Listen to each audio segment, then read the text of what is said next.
see on KT võti ja selle probleem on see, et teda nagu niimoodi ei saa hästi kasutada, et käib vastu kätt ja ei saa niimoodi keerata ka. Ja siis on olemas siuke asi,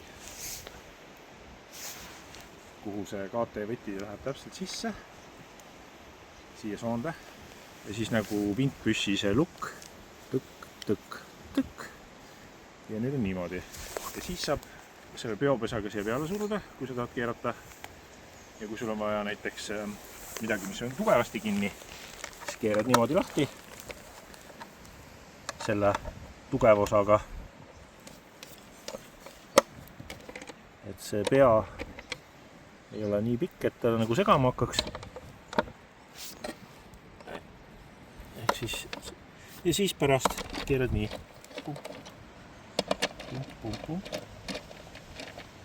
Ja ma keerasin ennem lahti, et selline,